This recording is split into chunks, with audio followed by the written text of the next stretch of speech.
संतप्त मानस शांत हों जिनके गुणों के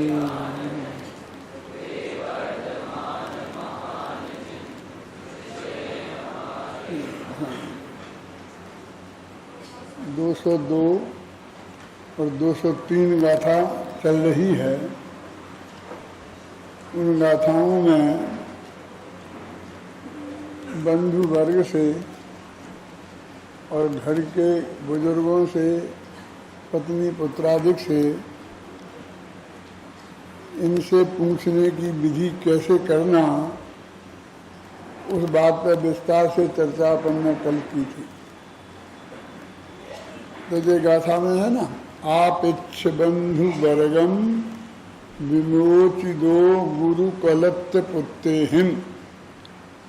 आप इच्छ बंधु वर्गम हो गया है और गुरु कलत्त पुत्ते ही विमोचिदो। छुड़वाने की भाषा कैसी होना और पूछने की भाषा कैसी होना, वो दोनों में निश्चित करके और उन्होंने दो तरह के लोगों का भेद कर दिया। एक शंका रह गई कि बंधु वर्ग में किनको शामिल करें, तो जयसेनाचार्य कहते हैं गोत्र वालों को शामिल करें। और मैंने एक कल परिभाषा दी थी, वो उसे मैं पूछना चाहता हूँ। पूछना नहीं चाहता हूँ, वास्तव में द्वारा बताना चाहता हूँ, तो ये पता लग जाए कि आपको नहीं आती है तो मेरे बचाने का औचित्य सिद्ध हो जाए। क्या मैंने क्या कहा था, बंधु वर्ग में किनको शामिल करें, तुम बताओगे? बोलो, खड़े हो, खड़े हो। हाँ।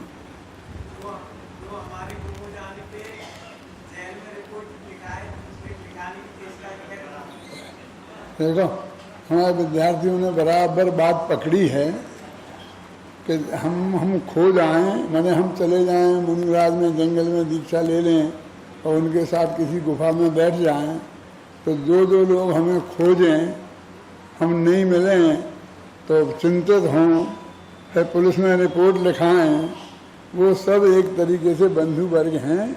और उन्हें सूचना इसलिए देना जरूरी है कि वे इस चक्कर में नहीं पड़े। ख्याल में है ना? ये चर्चा अपनी हुई थी।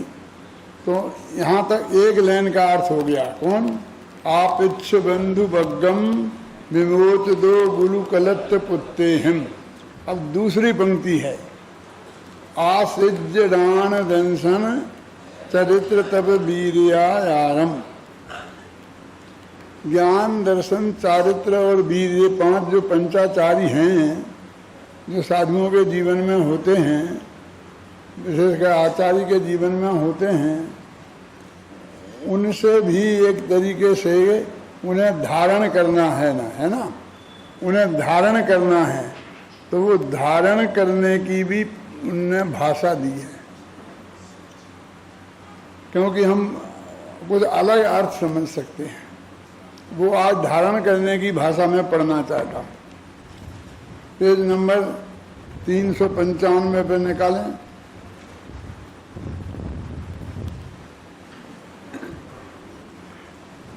जिस प्रकार बंधु वर्ग से विदा ली और माता पिता स्त्री पुत्रादि से अपने को छुड़ाया, उसी प्रकार अब देखो, काल, विनय, उपदान, बहुमान, अनन्यव, अर्थ, व्यंजन और तरुवय संपन्न ज्ञानाचार। आपने कभी रत्नत्रय पूजन की होगी, तो रत्नत्रय में दर्शन पूजन, ज्ञान पूजन और चारित्र पूजन की चर्चा आती है। तो दर्शन पूजन में आते हैं 8 अंग पूजों सदा। फिर ज्ञान पूजन में भी ये चीज़ें आती हैं जो यहाँ लिखी हैं कि ज्ञान के भी इतने अंग हैं, और ये ज्ञान को प्राप्त करने के वास्तव में स्वाध्याय में सावधानी की बातें हैं।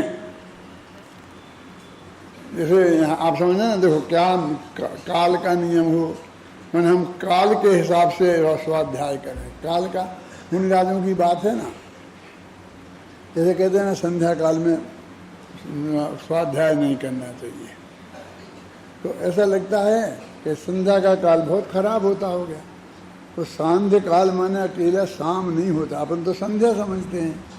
सांझ, सुबह और दोपहर तीनों को संध्या काल कहते हैं, समझे ना। जब दिन से रात होती है, रात से दिन होता है, जो दिन बदलता है ना, तो संधि का काल है, दिन और रात की संधि, तो संधि काल है। तो उस संधि काल में उन्होंने कहा कि ये काल में स्वाध्याय नहीं करना चाहिए, तो ये काल सबसे खराब होता है। खराब नहीं, सबसे अच्छा होता है, इसलिए नहीं करना चाहिए, क्योंकि सबसे अच्छे काल में तो सबसे अच्छा काम करना चाहिए, और सबसे अच्छा काम तो ध्यान है। ये सामायिक का समय है मुनिराजों का, 6 घड़ी सुबह, 6 घड़ी दोपहर और 6 घड़ी शाम को। तो इन समय में वे स्वाध्याय करने बैठ जाएंगे, क्लास लेके बैठ जाएंगे, पढ़ने पढ़ाने बैठ जाएंगे, तो फिर सामायिक कब करेंगे?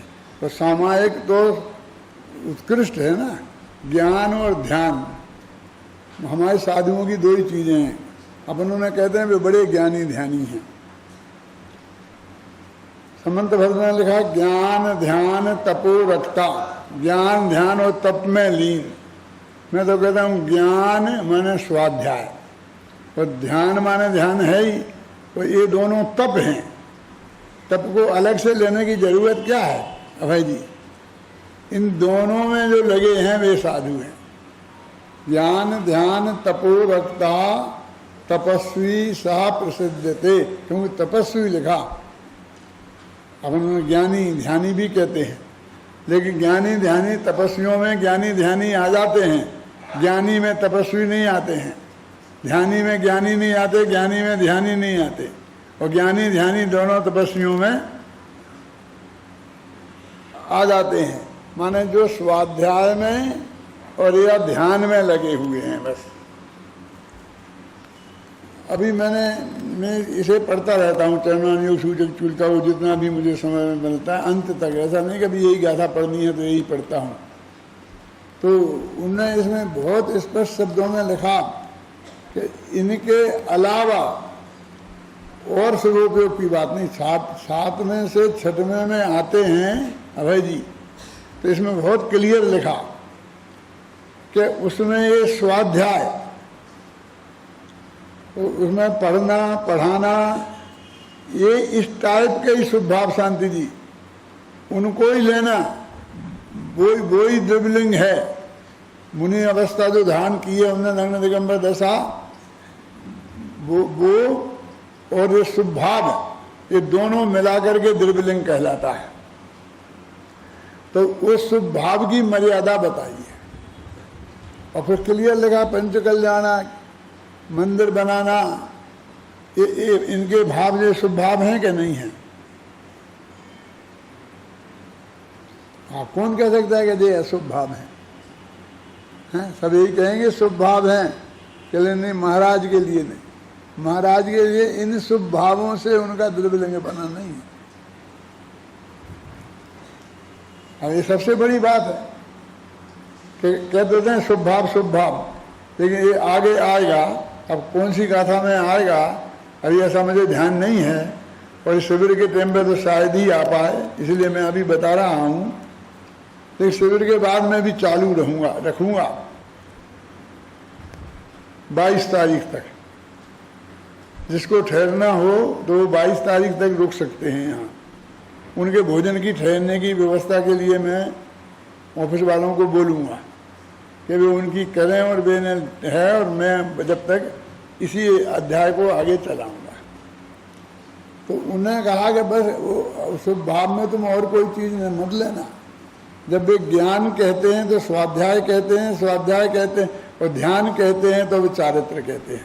तो ज्ञान ध्यान माने ज्ञान और चारित्र में सम्मा दर्शन तो है ही, पहले से ज्ञान के साथ जुड़ा ही हुआ है। सम्मा दर्शन और सम्मा ज्ञान एक साथ होते हैं, ये आता ना छड़ला में, एक साथ होते हैं पर भिन्न आराध्य, भिन्न कहे जाते हैं। तो ऐसा ज्ञानाचार मैं निश्चय से यह जानता हूँ। अब देखो ये बात है जो खास ध्यान देने की है कि तू शुद्धात्मा नहीं। ज्ञानाचार पत्नी से कहा था तो बर्दाश्त हो गया था, माँ से कहा तो हमने किसी तरह बर्दाश्त कर लिया, बाप से कहा तो बर्दाश्त कर लिया है? अब ज्ञानाचार, दर्शनाचार, चारित्राचार, तपाचार और वीर्याचार से कहते हैं कि तुम शुद्धात्मा नहीं हो। देखो, मैं निश्चय से जानता हूं कि तू शुद्धात्मा नहीं है, तू की भाषा में बात करते हैं।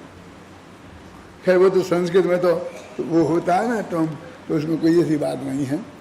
तू शुद्धात्मा नहीं है, तथापि मैं तुझे तब तलक के लिए अंगीकार करता हूँ जब तलक की तेरे प्रसाद से शुद्धात्मा को उपलब्ध नहीं कर लेता। मैंने स्वाध्याय करने की जो बात बताई ना, मैं करता हूँ, मैं करूँगा रोजीना, प्रतिज्ञा करता हूँ, लेकिन तब तक जब तक वो शुद्धात्मा मुझे उपलब्ध नहीं हो गया। उपलब्ध तो 14वें गुणस्थान में हो जाता है, उपलब्धि का क्या अर्थ करें, और उपलब्ध तो 13वें गुणस्थान में होता है। तो जिस जिस गुणस्थान में जिस जिस योग्यता की उपलब्धि हो, माने और गहराई आती जाती है ना, ज्ञान में गहराई बढ़ती जाती है, उस तरह का मैं तब तक के लिए तुझे स्वीकार करता हूँ। अब फिर देखो, निशंकित, निकांक्षित, निर्विचिकित्सा, निर्मूढ़ दृष्टि, उपबृंहन, स्थितीकरण, वात्सल्य और प्रभावना रूप दर्शनाचार, इनके दर्शनाचार है, इसे दर्शनाचार कहते हैं, सम्यक दृष्टि का आचार।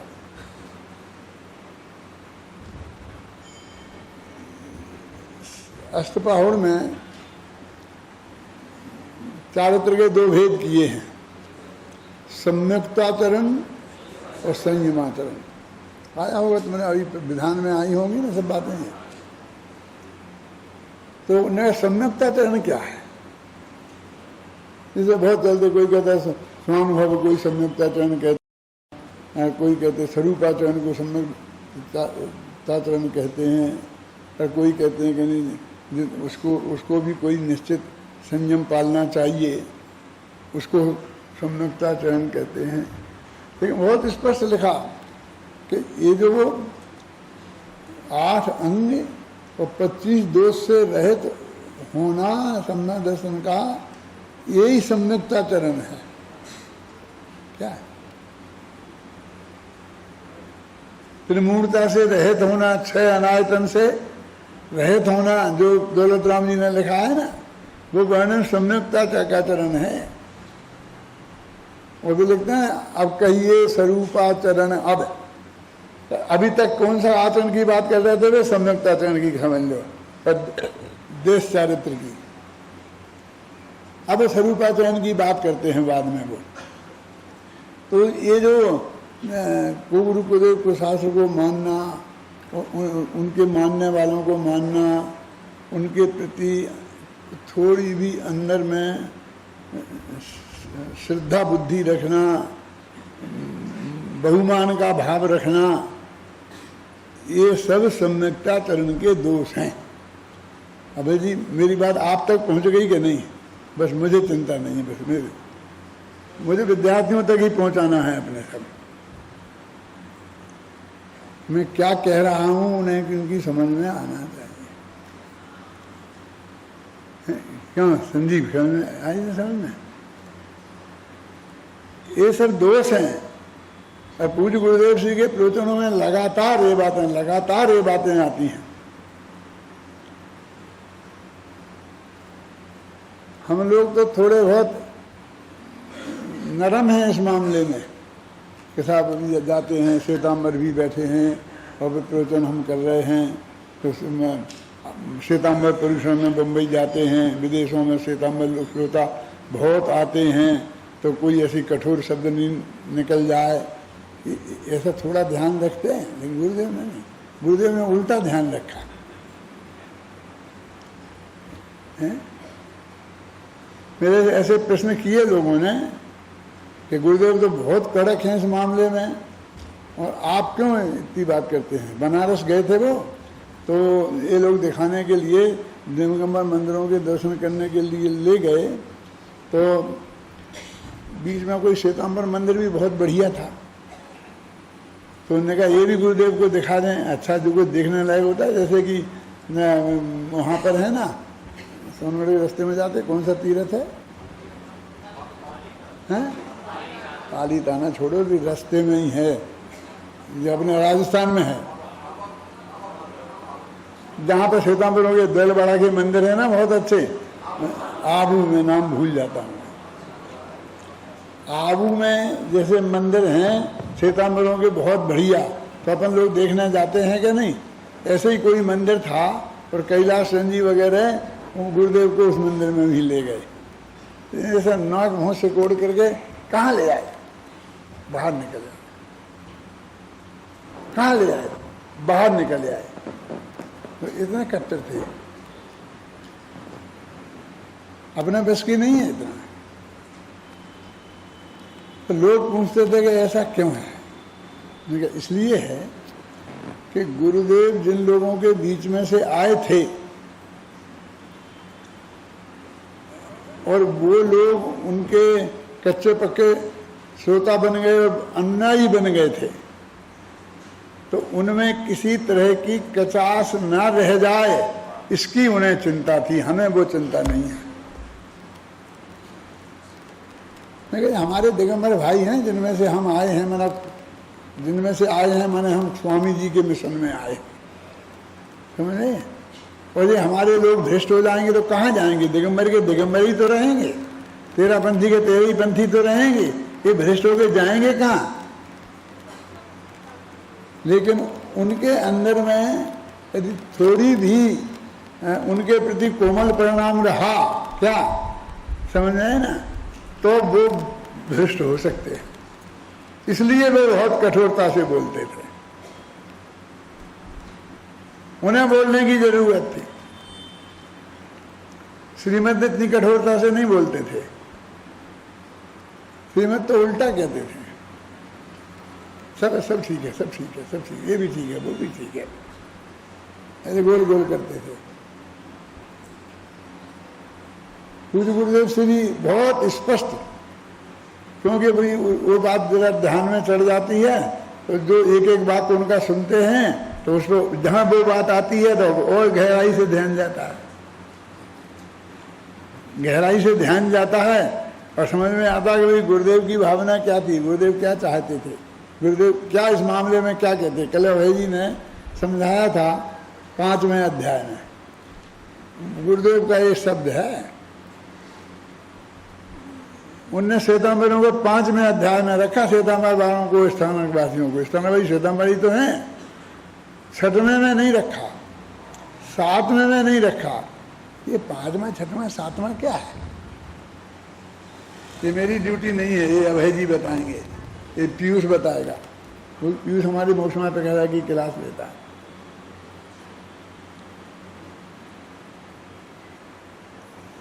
गीत मिथ्यात्व का 4थे अध्याय में वर्णन है।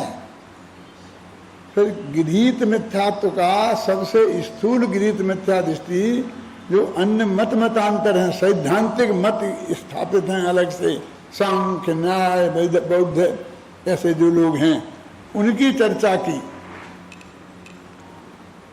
फिर 6वें अध्याय में है तो दिगंबर, वो 5वें उनकी चर्चा की, तो उनमें श्वेतांबर और स्थानक वासियों की चर्चा की। और गुरुदेव बोलते देखो देखो यहाँ अन्नमतियों में रखा है, ऐसा बोलते थे कि नहीं, किन किन ने सुना है, हाथ उठाएं। बस 3 आदमी, आज सबने सुन लिया, अब कल मैं पूछूंगा तो सबके हाथ उठना चाहिए कि आज सुन लिया ना, मैं कह रहा हूं ना आपको, हैं। वे कहते थे कि देखो वहां उनमें रखा है। तो 6वें वाले कौन हैं, कि 6वें वाले जो दिगंबर ही हैं, हमारे ही घरों में घुसे हुए हैं, और ये भूत प्रेत व्यंतर इनको पूजते हैं। फिर उसी में क्षेत्रपाल पद्मावती इनको पूजते हैं। एक तरह से 20पंथी भी आ गए, वो क्या कहूँ मैं, हैं? समझ गए ना, जिनका वर्णन किया ना तो उनने 6वें अध्याय में रखा उन्हें, ना 5वें में रखा और ना 7वें में रखा। और फिर वो जब 7वां अध्याय लिखते हैं, मैं सुन रहा था भाई जी आपकी क्लास, इसलिए मुझे कहने का विकल्प आया है, कोई गलती मलती नहीं सुना रहा है। आपने उसमें गृहीत मिथ्या सिद्ध किया है टोडरमल व्यक्तित्व कर्तृत्व में। हाँ हाँ, वो बात वो तुमने कही थी, मुझे पता है। तो फिर वो,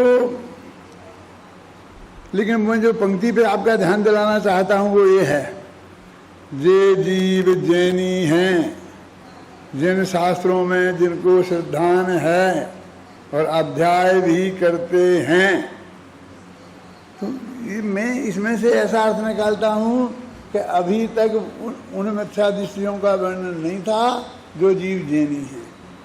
क्या क्या समझ में आया क्या कह रहा हूँ? शांति जी, आपके दक्षिण वाले समझ लेना सावधानी से। अब दक्षिण वाले बहुत विद्यार्थी हैं हमारे, मैं जानता हूँ, आधे से ज़्यादा तो होंगे।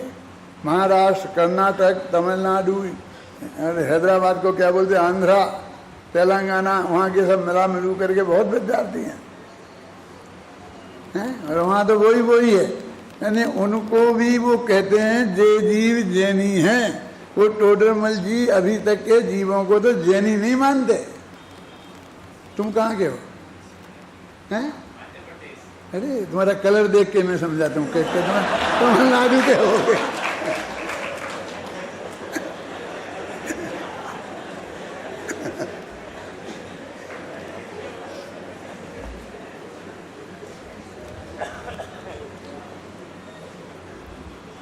टोडरमल जी ने लिख करके फिर जो हम दिगंबर जैन तेरापंथी पक्के जो अन्यायी उनकी सभा में उनके सामने सब बैठे रहते थे, वे उनकी गलतियां वो बताते हैं कि उनकी में भी गलती रह जाती है कि क्यों? क्योंकि वे सारे कथनों को समझ पाते हैं लेकिन अपेक्षा नहीं समझते।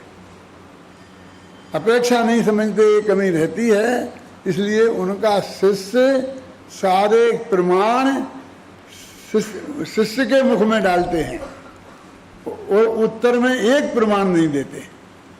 वो उनका शिष्य बोलता है आप ऐसे ही कह रहे हो और गोमर सार में तो ऐसा लिखा है, तो वे ये नहीं कहते हैं कि समय सार में ऐसा लिखा उसके बदले में। वो कहते हैं जो गोमर सार में लिखा है उसकी अपेक्षा ये, और हम जो यहाँ बात कह रहे हैं इसकी अपेक्षा ये। यानी प्रमाण सारे शिष्य के मुख में, मन शिष्य भी इतना पढ़ा लिखा है कि गोमर साहब सब शास्त्र का अध्ययन उसे गहराई से है। इसलिए मैं कहता हूँ टोडरमल जी पंडितों के पंडित थे। पंडितों के पंडित जानते किसे कहते हैं? पंडित जानते किसे कहते हैं? नहीं जानते। जो जिंदगी भी दूसरों की गलतियां निकाले उसे पंडित कहते हैं, है ना। ये पंडित नाम का प्राणी होता, अध्यापक नाम का प्राणी, इसमें एक डिफेक्ट होता है कि इसके हाथ में एक लाल पेंसिल होती है, और जब वो कोई अपने विद्यार्थियों की कॉपी जांचने बैठता है तो जब तक बिल्कुल सही लिखा आएगा तो शांत रहेगा, और जहाँ गलती आई वो डंक मार दिया उसने, वहीं वो लाल पेंसिल का निशान लगा देता।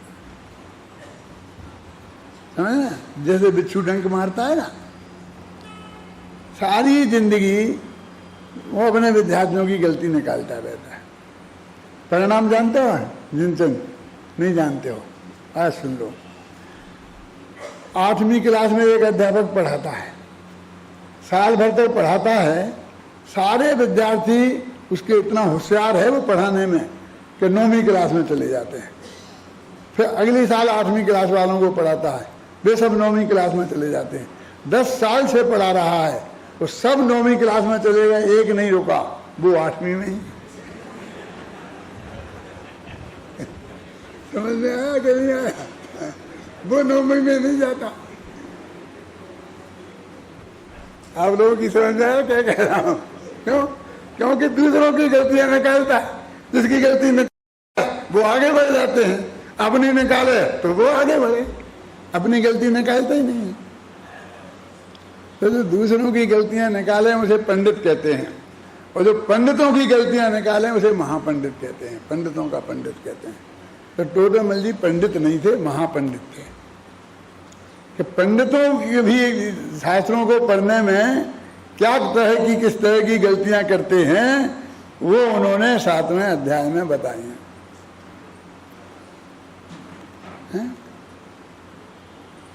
ये जीव जैनी है, जनाज्ञा को मानते हैं। देखो जनाज्ञा को मानते हैं पूरी तरीके। उन्हें वे ये नहीं करते कि इसमें शंका, ये आज के तो जनाज्ञा को ही नहीं मानते, सर्वज्ञता को जो मानते नहीं हैं। क्यों संजीव जी, वे जनाज्ञा को मानते हैं। उन्होंने नहीं कहा हमारा भगवान वीतरागी और सर्वज्ञ होता है, तो ये जनाज्ञा है कि नहीं है? हैं? और वे सर्वज्ञ नहीं मानते, उसमें मीन में एक निकालते हैं, भविष्य की थोड़ी जानते हैं, अभी हुआ ही नहीं है उसे क्या जानेंगे, जो जो हो गया उसे जानेंगे। क्यों कहते कि नहीं कहते? मैंने एक बात कल परसों कही थी, आज फिर दोहराता हूँ क्योंकि सबके उपयोग में रहनी चाहिए। अपने प्रथमान योगों की आधार क्या है, किसकी कहानियां लिखते हैं, हमारी क्यों नहीं लिखी उन्होंने? तो कहते 63 सलाका के महापुरुषों की,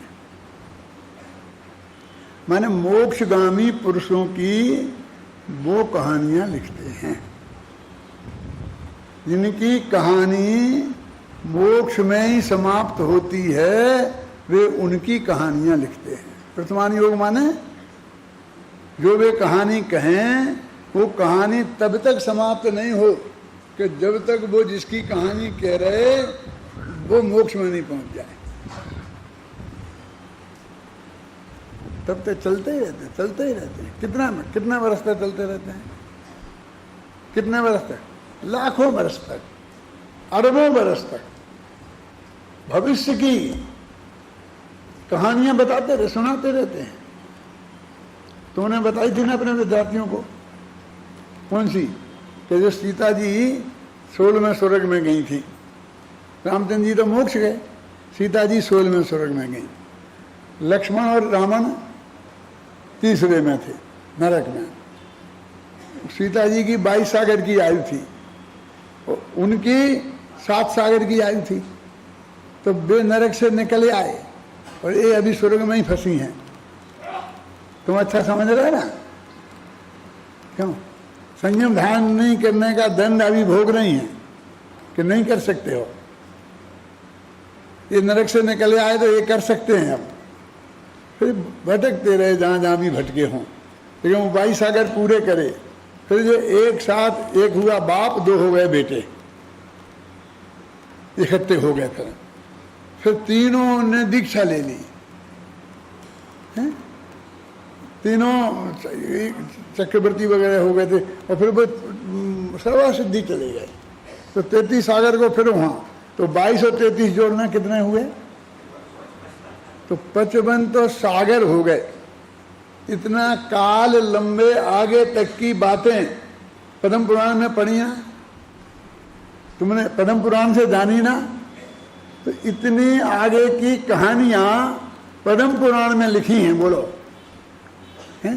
तो भविष्य की घोषणाएं इतनी हैं, इतने काल तक का कर्म बनता है। कर्म तो एक गति का बना था, नरक का नरक में है रे। अब इतने लंबे काल तक जो गति बंद होगा, जो भी होगा, अब वो कर्म के अनुसार ही होगा ना, क्योंकि उनने बता दी ये होगा, ये होगा। और ये तो कुछ भक्तों बता दिए, लेकिन बीच बीच के भी सब मालूम है उन्हें। एक एक हब का बताते तो इतनी लंबी कहानी हो जाती कि तुम बेटा पढ़ते ही नहीं, इसलिए उनने छोड़ छोड़ के भब बताए हैं। अब एक भी कहानी अनेकांत है, बिना मोक्ष में जाए खत्म ही नहीं होती है, तब तक चलती ही रहती है, चलती ही रहती है। फिर वहाँ और चलने में है क्या? जैसे बम्बईया फिल्मों जैसा काम है। बम्बईया फिल्म समझते हो? 100 वर्ष से चल रही है, जितने भी फिल्में बनी हैं उन सब की कहानियाँ मैं 1 मिनट में आपको सुना सकता हूँ, सबकी। सुनना है? 2 लड़का और 1 लड़की, धमाधम धमाधम, एक लड़का मर गया, एक की लड़की की शादी हो गई, कहानी खत्म। दो लड़कियां एक लड़का, और फिर वही धमाधम। एक इतनी ये सारी बम्बैया कहानियों की एक ही कहानी है। ऐसे ही हमारे परसवानियों की घबराना नहीं। स्वर्ग नरक दंश, स्वर्ग नरक दंश, मनो देव। क्यों पंडित जी हैं? जब तक मोक्ष में नहीं जाना है तब तक इस लौट फिर के इन चारों ही गतियों में तो घूमना है। पुण्यकोट भी तो त्रंच ही है ना।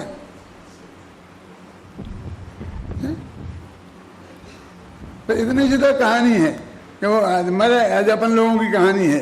तो स्वर्ग में जाएंगे, नरक में जाएंगे, क्यों? तुम तो सब स्वर्ग में ही जाने वाले हो, घबराना नहीं है। यही कहानी है ना आदिश जी। लेकिन वह जब तक खत्म नहीं होगी, अब तुम्हारे हाथ में है तुम्हारी खतानी खत्म करना। मोक्ष में चले जाओ हो जाएगी खत्म। मोक्ष में तुम चले जाओ तो तुम्हारी कहानी खत्म हो जाएगी। यानी सारा प्रथमान योग क्रमबद्ध पर्याय की घोषणाओं से भरा पड़ा है। तुम कहते कहाँ लिखा क्रमबद्ध पर्याय? अब मैं बताई कहाँ लिखा, देख लो आप। अब जो इसी भाव से मोक्ष जाने वाले हैं उनकी तो कहानी खत्म, लेकिन उनकी भी तो है। ये राम की भी कहानी है ना रामायण में, तो लक्ष्मण की भी है, रावण की भी है, सीता की भी है ना। और ये इनकी जब जाके वहां खत्म हो रही तब तक वह चलती रहती है।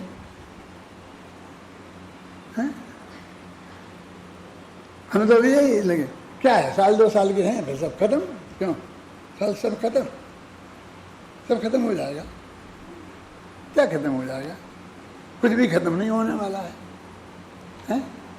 आत्मा तो रहेगा ना, और इसी 3 लोक में ही रहेगा, क्योंकि वो लोक आकाश में जा नहीं सकता, जाता नहीं है। क्यों? कहानी खत्म कहाँ हो गई? ये कहानी निरंतर चलती रहती है। अमरचंद्राचार्य देव ज्ञानाचार्य, दर्शनाचार्य, फिर चरित्राचार्य। चरित्राचार्य की बात भी सुन लो। पंच महावृत सहित काय वचन और गुप्ती, ईर्या भाषा येषणा, आदान निक्षेपण प्रतिष्ठापना समिति, रूप चारित्राचार्य। इसे चारित्र कहते हैं, है तो व्यवहार चारित्र। चारित्राचार्य मैं निश्चय से यह जानता हूं कि तुम शुद्धात्मा नहीं है। मैंने ये व्यवहार चारित्र की बात हुई क्योंकि निश्चय की तो ये कह रहे। तथापि मैं तुझे तब तक के लिए अंगीकार करता हूं जब तक तेरे प्रसाद से शुद्धात्मा को उपलब्ध नहीं कर लेता। एक बाहुबली मुनिराज हुए, अब उन्होंने मुनिपद धारण किया ना, तो उनने ये 28 मूलगुण धारण किए होंगे, 5 समिति, 3 गुप्ती, 5 जो भी प्रकार के वे हैं जो भी आगे हैं, फिर 7 शेष गुण तुम्हारे, वो स्नान, अदंत, धोवन वगैरह जो भी हैं, वो सब उनने स्वीकार करे होंगे। बहुत नहीं पाले, न 4 हाथ देख जमीन देख के चले, न हितमित प्रिय वचन बोले, न येषणा समिति पाली, न आदान निक्षेपण समिति पाली, न प्रतिष्ठापना समिति पाली। तो रिजेक्ट। ये 5 समितियां नहीं पाले रमेश जी, तो उसे आप मुनि मानोगे? हैं? मानेंगे? अरे भाई वो चले ही नहीं, खड़े रहे। दीक्षा लेने के बाद जब तक केवल ज्ञान नहीं हो गया तब तक खड़े ही रहे। तो चलते तो 4 हाथ जमीन देख के चलते, बोले ही नहीं। बोलते तो हितमित प्रिय बोलते, आहार को जाते तो येषणा समिति होती, कोई किसी कमंडल उठाते रखते तो प्रतिष्ठापना समिति होती। ये कहना आदान निक्षेपण समिति है ना, और प्रतिष्ठापना मलमूत्र का क्षेपण करते हैं तो प्रतिष्ठापना समिति होती। कुछ किया ही नहीं, एक भी समिति नहीं पाली। अब ऐसे सब लगाओ। ये तो ऐसा करें तो ऐसा करें, इन्हें करना जरूरी नहीं है। सत्य महाव्रत पालने के लिए मुझे सत्य बोलना जरूरी नहीं है। क्या कह रहे? बोले तो सत्य ही बोलना, आप समझ गए ना, और नहीं बोलो तो बहुत बढ़िया बात है। समझते नहीं है उल्टा। ये साहब, एक साधु महाराज बैठे थे, एक गाय उनके सामने से निकली, पीछे से एक कसाई उसका पीछा करते करते आया, और उसने साधु महाराज से पूछा तो महाराज गाय किधर को गई? और साधु महाराज जान गए कि ये कसाई है, ये गाय को पकड़ के ले जाएगा और काटेगा। तो गाय गई थी इधर को और महाराज ने बता दी इधर को। तो सत्य है कि झूठ? उन्हें सत्य महाविद्य पाला कि नहीं पाला? क्या कहने वो अहिंसा गाय को बचाया ना उनने, तो बचाने के लिए झूठ बोल सकते। हमने ऐसे ऐसे झूठे किस्से गढ़े हैं झूठी बातों को सत्य सिद्ध करने के लिए। माने हम झूठ बोलें तो भी धर्म है ये बताने के लिए।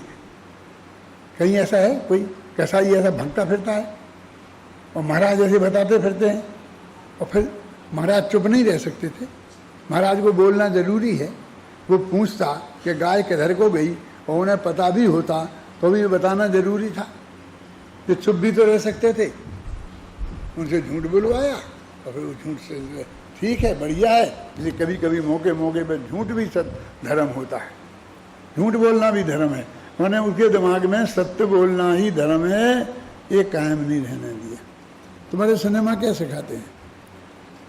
एक नौकर था, बेचारा बहुत गरीब था, हम बहुत कम तनख्वाह देते थे, दिन भर काम करवाते थे। पर उसकी माँ बीमार पड़ गई। अस्पताल में डॉक्टर ने कहा 5,000 रुपया लाओ तो इसका ऑपरेशन होगा। हैं तो सेठ जी से बहुत हाथ पैर जोड़े तो सेठ जी ने नहीं दिए। क्यों शेखरचंद जी? हैं तो उसने सेठ जी का गला दबा के मार डाला तो सारे रुपया छीन के ले गया और माँ का इलाज करा लिया। हैं तो हमारे सिनेमा वाले बताते हैं कि उसने ठीक किया, सेठ जी को देना चाहिए थे पैसे, सेठ जी ने नहीं दी, गलती सेठ जी की है, सेठ जी अपनी गलती से मरे, नौकर की कोई गलती नहीं है। उसने तो अपनी माँ को बचाने का काम किया है जो प्रत्येक बेटे का कर्तव्य है। यानी हत्यारे को ने अच्छा किया, ये हम जनता को परोस रहे हैं। मैं एक सच्ची घटना आपको सुनाता हूँ। मैं वहाँ पढ़ता था मुरैना विद्यालय में और 11 वर्ष का था। तो वहाँ पर नाटक हुआ, जयप्रकाश नारायण आए थे वहाँ, उनका मैंने भाषण भी सुना था उसी सभा में। और फिर रात में वो नाटक देखा। नाटक में मालूम क्या दिखाया था कि एक सेठ जी थे और एक बेस्या थी। तो सेठ जी, बेस्या ने सेठ जी को बुलाया और बुला करके उसने बहुत ऐसे हाव भाव करके सेठ जी को लुभाने की कोशिश की। लेकिन सेठ जी सुदर्शन सेठ जैसे थे कि वे बिल्कुल डिगे नहीं, बिल्कुल पक्के रहे। तो वह बेस्या कहती है, वो मैंने अपनी आंखों से देखा नाटक, वो बता रहा हूँ कि यदि आपने मेरे साथ जो मैं चाहती हूँ वो नहीं किया तो मैं जहर खा के मर जाऊंगी और हत्या का दोष आपको लगेगा। अब बोलो हिंसा बड़ा पाप है कि व्यभिचार? और सबके दिमाग में भी ये घुसेड़ रहे थे कि हिंसा बड़ा पाप है, इसलिए सेठ जी को उस बेस्या की बात मान लेना चाहिए। बोलो क्या क्या? उस वक्त ही मेरे दिमाग में बहुत विद्रोह हुआ था कि इनको जाके पिटाई करूँ मैं। ये सिखा रहे हैं, क्या सिखाना चाहते हैं? ऐसी झूठी कहानी गढ़ कर हैं? वो मरती है तो मर जाए ना, 6 दफे मर जाए। हमें हत्या का दोष कैसे लगेगा?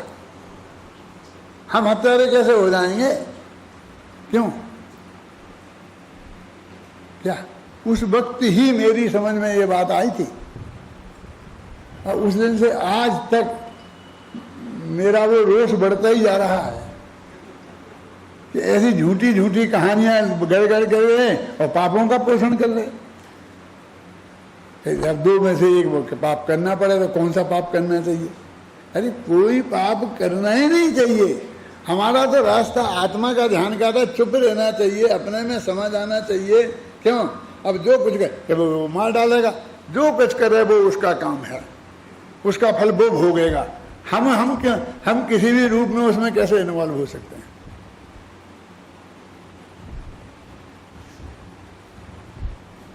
ये अम्बे चंद्राचार्य की बात देखो, एक गुरुदेव ने पकड़ी क्या? दर्शनाचार्य, ज्ञानाचार्य, चारित्राचार्य, तपाचार्य और वीर्याचार्य, तुम वास्तव में मेरे नहीं हो। मैं तुम्हें तब तक के लिए अंगीकार करता हूं जब तक मैं शुद्धात्मा को उपलब्ध नहीं कर लूंगा, यानी मैं तुम्हें मेरा काम होते ही छोड़ दूंगा। हैं? अभी जाके तुम्हारी शादी हुए ना कमल जी, अब तो हो गई, तुम्हारी क्या होगी, लेकिन आज तुम लड़कों से कहता हूँ और तुम जाकर के कहना जब 7 फेरे पड़े ना तो 7 वचन लेवें तो मैं तेरे लिए तब तक के लिए अंगीकार करता हूँ कि जब तक मुझे शुद्धात्मा की उपलब्धि नहीं होगी। तो तुमसे शादी करेगी, तुझे कल ही हो जाएगी उपलब्धि।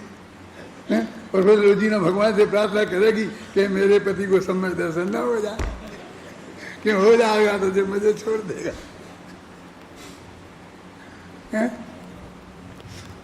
अरे शादी के वक्त ऐसा नहीं हो सकता क्या कि मैं ऐसी शर्तें लगाऊं तो फिर मैं दीक्षा ले सकता हूं कि नहीं ले सकता हूं? तो कहते वो तो उनके अंदर इंक्लूडिंग है ही। तुम तो कल ये पूछना कि मैं मर सकता हूं कि नहीं मर सकता हूं। दीक्षा लेना तो एक तरह से गृहस्थी से मरना ही है ना। तो जैसे तुम मर सकते हो ना, वो शर्त रखने की जरूरत नहीं है कि यदि मैं नहीं मरा तो तेरे को जिंदगी भर निभाऊंगा, ऐसा नहीं कहने की जरूरत नहीं पड़ती है। वो इंक्लूडिंग है उसमें। देखो मैं पढ़ देता हूँ, अब शांति से पढ़ना। अहो अनोसन अमोदरी वृत्ति परिसंख्यान रसि परित्याग विविक्त सय्यासन काय क्लेश प्रायश्चित विनय वैयावृत्त स्वाध्याय और ध्यान तक गुरुदेव ने लिखा है उसमें कि ध्यान को भी क्या कह रहे। और वित्सर्ग रूप तपाचार, मैं निश्चय से यह जानता हूं कि तू शुद्धात्मा नहीं है। ध्यान को कह रहे तू शुद्धात्मा नहीं है, तथापि मैं तुझे तब तक के लिए अंगीकार करता हूं जब तक तेरे प्रसाद से शुद्धात्मा को उपलब्ध नहीं कर देता। बाद में तेरे को छोड़ दूंगा। ध्यान को अगर सिद्धों के ध्यान नहीं होता, अभी वो अपेक्षाएं फिर मैं कभी समझाऊंगा कैसे करके, क्या है उसका, क्या अपेक्षा क्या है, क्या कहते हैं। लेकिन यहाँ तो देखो क्लियर लिखा ना, गुरुदेव ने कहा एक ध्यान शब्द पे। गुरुदेव का कोटेशन मैंने इसमें दिया होगा, कौन निकाल के बताएगा मुझे? फटाफट निकाल के और मुझे बताओ क्या लिखा, वो पढ़ के बताएं कि देखो ध्यान के लिए ऐसा कर रहे हैं कि मैं तुझे तब तक के लिए अंगीकार करता हूँ और तू मेरा कोई नहीं है।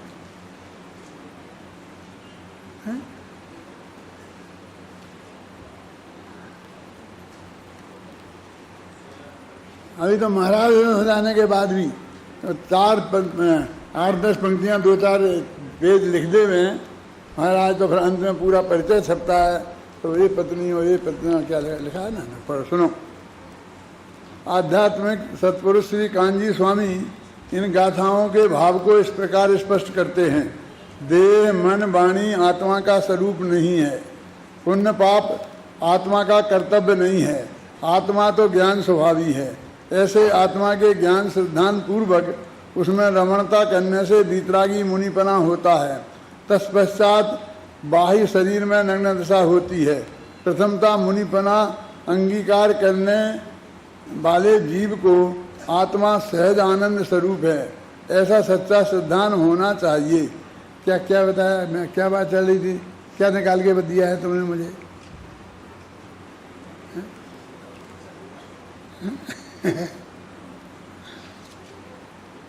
समझ में आई मैं क्या कह रहा हूँ?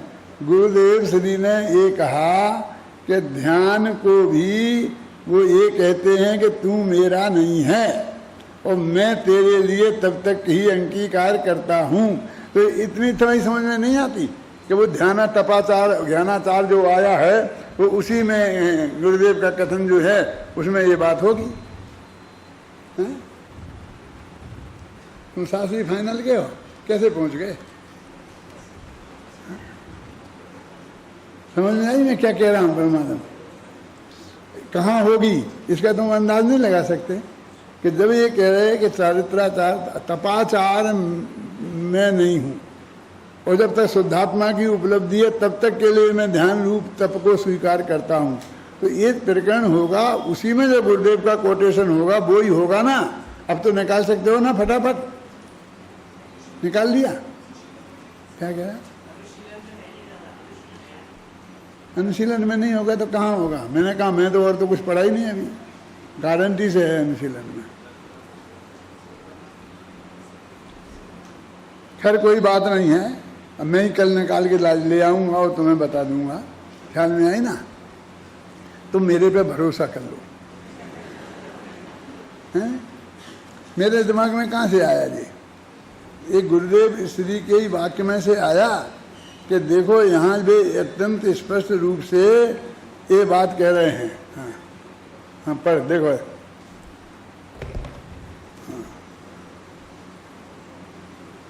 हाँ पढ़।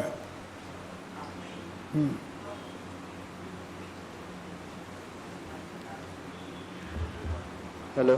हाँ प्रवचन सार अनुशीलन गाथा 202-3 पेज क्रमांक 19। हाँ सेकंड लास्ट पैराग्राफ है। ऐसी स्थिति में विचारणीय बात यह है कि ध्यान तप जैसे धर्म को भी तब तक के लिए स्वीकार किया जा रहा है जब तक शुद्धात्मा की उपलब्धि नहीं हो जाती। तो क्या ध्यान नामक तपाचार के काल में भी शुद्धात्मा उपलब्ध नहीं है? इस प्रश्न का एकमात्र उत्तर यही हो सकता है कि उक्त पंचाचारों को व्यवहार पंचाचार या शुभभाव रूप पंचाचार या शुभ क्रिया रूप पंचाचार के रूप में ही ग्रहण करना चाहिए, निश्चय पंचाचार के रूप में नहीं। अब आए समझे? ये गुरुदेव का कोटेशन है ना, मैंने बताया तो गुरुदेव के आधार पे बताया। ऊपर गुरुदेव का भी होगा, ऊपर गुरुदेव का भी होगा, ऐसा थोड़ी मेरे काय का लिखा है। आप समझे ना कि ध्यान नामक तप को भी एक लिमिटेड काल के लिए मैं स्वीकार कर रहा हूँ, ऐसा है? ये तो तुम मेरे को कह रहे कि आपका है तो मैं खुश हो सकता हूँ, लेकिन मैंने तो गुरुदेव के में से पढ़ करके फिर अपने लिखा है ना, हैं? तो क्यों मैं इस बात को छिपाऊँ कि गुरुदेव का नहीं है? जी हाँ, चलो हैं आगे ना। चरित्राचार के बाद तपाचार और है, 5 है ना। तो तपाचार में होगा, तब मैं ध्यान तप लिया है जी। हाँ क्या कोई बात नहीं है, नहीं समझना। तुम समझ तो गए क्या बात कह रहा हूँ मैं, क्या कहना चाहता हूँ? देखो ये देखा ना, अनशन अमौदर्य वृत्ति परिसंख्यान रस परित्याग विभक्ति संयासन काय क्लेश प्राश्चित विनय वैयावित स्वाध्याय और ध्यान और विश्व रूप तपाचार मैं निश्चय से यह जानता हूँ कि तू शुद्धात्मा नहीं है, तथापि मैं तुझे तब तक के लिए अंगीकार करता हूँ जब तक तेरे प्रसाद से शुद्धात्मा को उपलब्ध नहीं कर लेता। ये मूल अमृतचंदाचार्य की संस्कृत की हिंदी पंक्ति है। संस्कृत में चाहो तो मैं संस्कृत में भी पढ़वा दूँ, ख्याल में आए ना?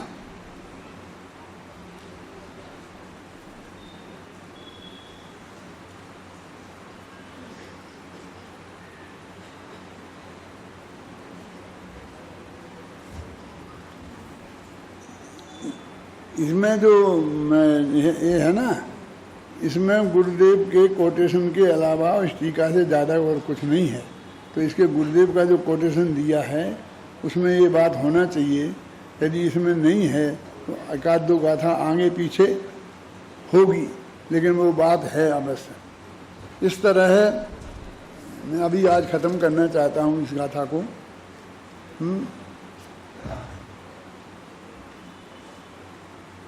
अहो समस्त इतर आचार में प्रवृत्ति कराने वाले स्वशक्ति के अगोपन रूप वीर्याचार मैं निश्चय से यह जानता हूँ कि तू शुद्धात्मा नहीं है, तथापि मैं तुझे तब तक के लिए अंगीकार करता हूँ जब तक कि तेरे प्रसाद से शुद्धात्मा को उपलब्ध नहीं कर लेता। इस प्रकार यह दीक्षार्थी ज्ञानाचार, दर्शनाचार, चारित्राचार, तपाचार और वीर्याचार को अंगीकार करता है। इसके बाद दीक्षार्थी प्रणत हो और अनुगृहीत होता है। तो गाथा बोलो, गाथा का पद्यानुवाद बोलो। तो अनुगृहीत बोलने में बहुत गलती करते हो। सुनो, अभी रुको, मैं पूजा में अभी था ऊपर, तो तुम सब लोग वो पढ़ रहे थे, क्या नाम, निर्वाण कांड, उसमें जितनी जगह छोटी ई थी तुम सब जगह बड़ी ई पढ़ रहे थे। क्या करूं मैं, सबको निकाल दूं। शांति जी 4 विद्यार्थियों के मेरे पास भेजो और वे सब मैं उनको पढ़वाऊंगा और बताऊंगा कैसे पढ़ना, और फिर वे सबको बताएंगे। फिर मैं एक भी दफे किसी के मुख से वैसी बात नहीं सुनना चाहता। सब छोटी ही को बड़ी ही बोलते हैं। अच्छा, अभी सब छोटी ही बोलना जानते नहीं है, ये बात भी नहीं है, क्योंकि उसी में एक जगह फिर उसने छोटी ही भी बोली। जब एक जगह वो छोटी ही को छोटी ही बोल सकते हैं तो सब जगह क्यों नहीं बोल सकते हैं? समझ में आया कि नहीं आया? तुम सब लोग उसको देख के पढ़ के सुधारो। मैं किसी को भी बुलाऊंगा अपने घर पे और तुमसे सुनूंगा, वो पढ़वाऊंगा, और समझे ना कि तुमने वो सही नहीं पढ़ा, उसे ठीक नहीं सुधारा, तो एक दफ़े मैं सुधरवा दूंगा, फिर पढ़वा दूंगा, ठीक कर दूंगा, फिर दोबारा गलती करी तो कानून में समझ इतनी शुद्ध नहीं बोल सकते। मैं कितनी दफ़े कह चुका हूँ, छोटी बड़ी को कुछ समझते ही नहीं। ये बीमारी होती ना, तो बीमारी में तो ई बड़ी है, और फिर बीमारियों में ई छोटी हो जाती है। तो ये बोलेंगे बीमारियों, फिर बीमारियों बोलना चाहिए ना कि बीमारियों। कम से कम 8 जगह मेरे मन में तो वहीं आ रहा था कि वहीं इनको पकड़ कर एक एक को ठीक करूं, लेकिन अभी याद आ गई तो मैंने अभी सुना रहा हूँ आपको। वो गलती नहीं, विद्यार्थियों से कह रहा हूँ, बाकी सब लोगों को माफ है। आप खूब गलतियां कर सकते हो और आप लोग सुधार लो तो बहुत अच्छी बात है, समझ गए ना। तो इस तरह से ये अब अनुग्रहित होता हूँ, इसकी चर्चा अपन कल करेंगे कि आचार्य महाराज के पास जाता हूँ। आचार्य महाराज कैसे हैं, जिनसे वो दीक्षा लेता है, उनके प्रति नमस्कार करता है, प्रणत होता है और उनसे अनुग्रहित होता है। अनुग्रहित होता है माने उनसे दीक्षा लेता है। हे गुरुदेव मेरे पर अनुग्रह करो, और फिर गुरुदेव दीक्षा देते हैं तो फिर अनुग्रहित होता है, हो गया। उन्हें दीक्षा दे दी तो फिर वो अनुग्रहित हो जाए।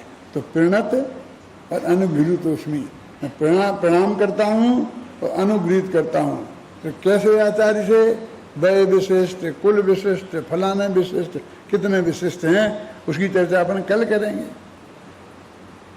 जैसे उन्होंने लिखा वय विशिष्ट, तो वय विशिष्ट माने क्या?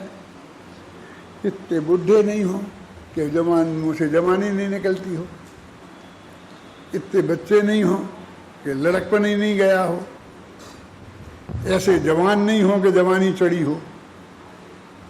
जवान तो हों, स्वस्थ हों, लेकिन सब जवानी के दोषों से रहित हों, तो उनका नाम है वय विशिष्ट। समझ गया? वय विशिष्ट का अर्थ समझे?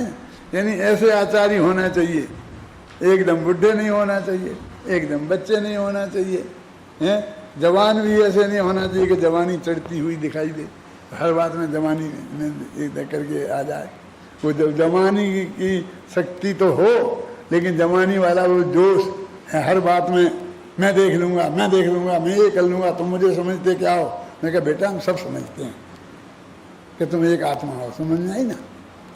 वो वय विशिष्ट में आओ, पढ़ना इसके वय विशिष्ट को कि वय विशिष्ट माने क्या होता है, तो आपकी सब बात समझ में आएगी।